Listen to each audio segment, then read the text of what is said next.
Assalamualaikum warahmatullahi wabarakatuh. Alhamdulillah pada kesempatan ini kita berjumpa kembali untuk pembahasan regresi logistik.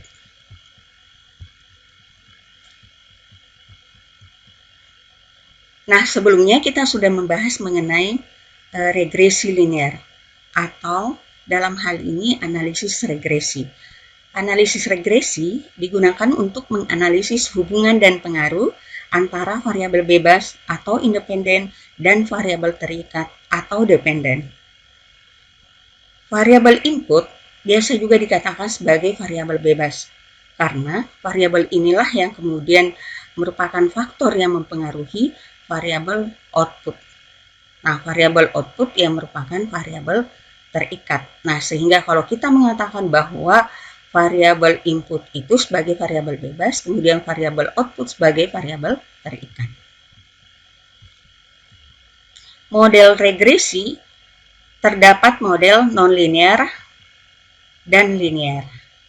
Untuk model nonlinear dikatakan sebagai regresi logistik. Kemudian untuk linear dikatakan sebagai regresi linear. Regresi logistik sebagai sistem regresi di mana variabel terikat atau variabel y-nya merupakan kategorik. Nah, kategorik yang dimaksud berarti ada kategori-kategori tertentu. Nah, kemudian regresi linear sebagai variabel terikat atau variabel y yang bersifat kontinu. Berarti datanya itu bersifat kontinu atau dalam bentuk angka. Kita lihat contohnya. Untuk contoh dari regresi atau data yang berbentuk kategori, di sini ada kategori no dengan yes. Nah, ini berbentuk dua kategori. Kemudian yang berbentuk kontinu atau yang bersifat kontinu di sini dalam bentuk angka. Ya, income-nya atau yang merupakan output-nya berbentuk angka.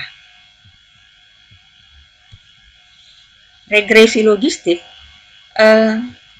di mana kalau dimodelkan y-nya merupakan variabel terikat dan x-nya sebagai variabel bebas.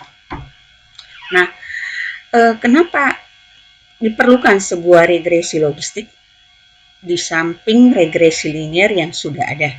Ternyata pada persoalan yang sebenarnya tidak semua hal bisa diselesaikan dengan menggunakan regresi linear. Banyak hal yang kemudian sifatnya tidak linear. Nah, untuk menyelesaikan data yang sifatnya tidak linear, maka digunakanlah regresi logistik. Nah, sehingga metode ordinary least square itu tidak cocok digunakan pada regresi atau data yang tidak linear. Nah, di sini berarti terjadi pelanggaran asumsi. Nah, kenapa dikatakan pelanggaran asumsi? Karena dari data yang ada, errornya itu tidak normal. Ya. Kemudian ragam data tidak homogen. Berbagai jenis data dalam sebuah data yang akan dianalisis menggunakan regresi logistik. Nah, kemudian nilai prediksi yang melebihi rentang antara 0 dan 1.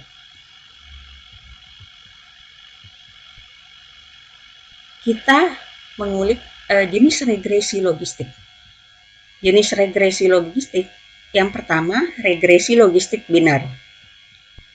Kemudian yang kedua, regresi logistik multinomial. Kemudian regresi logistik ordinal. Nah, apa yang dimaksud regresi logistik binar? Regresi logistik yang memiliki variabel terikat atau y berbentuk binar yang terdiri atas dua kategori. Nah, seperti tadi, yes atau no, 0 atau 1, menerima atau menolak. Nah, berarti kategorinya ada dua.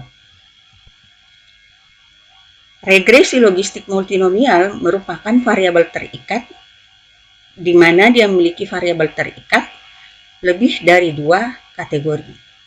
Nah, misalkan untuk mengklasifikasi angka 0, 1, 2, 3, 4, 5, 6, 7, 8, 9 yang merupakan angka yang ditulis dengan menggunakan tulisan tangan hendak diklasifikasi.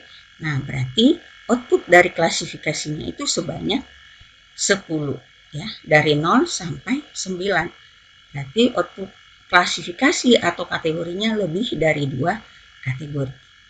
Nah, kemudian regresi logistik ordinal. Regresi logistik ordinal di sini memiliki variabel terikat yang bersifat atau memiliki skala ordinal. Skala ordinal maksudnya adalah tingkatan. Jadi kategori yang dimaksud di sini adalah tingkatan, berdasarkan tingkatan. Misalkan kategorinya sangat memuaskan, memuaskan, cukup memuaskan, tidak memuaskan. Nah, itu berdasarkan penilaian tingkatan-tingkatan tertentu. Kemudian persamaan yang digunakan pada regresi logistik atau yang biasa juga disebut logistic function itu sama juga dengan fungsi sigmoid, di mana variabel y sama dengan e pangkat x per 1 tambah e pangkat x sama dengan 1 per 1 tambah e berpangkat min x. Kemudian gambar dari regresi logistik ini berbentuk huruf S, sigmoid function. Seperti dibahas sebelumnya, bahwa tidak selamanya semua data itu kemudian bisa terselesaikan dengan cara linear. Nah, ada faktor tertentu tidak secara linear. Maka fungsi sigmoid ini merupakan wakil atau representasi dari data yang tidak linear tadi atau regresi logistik, yang sifatnya regresi logistik.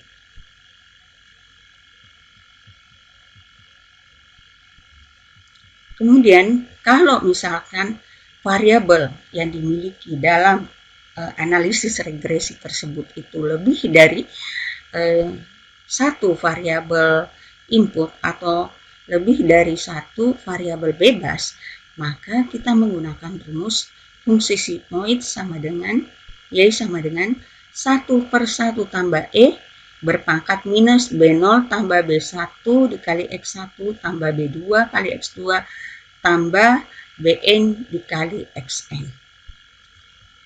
Nah, di mana X1, X2 dengan Xn ini merupakan variabel bebas. Sementara Y adalah variabel yang terikat. Dan B0 merupakan variabel intercept atau biasa juga dikatakan sebagai konstanta. B1, B2 dengan Bn sebagai variabel slope atau koefisien. Demikian mengenai regresi logistik. Terima kasih, semoga bermanfaat. Wassalamualaikum warahmatullahi wabarakatuh.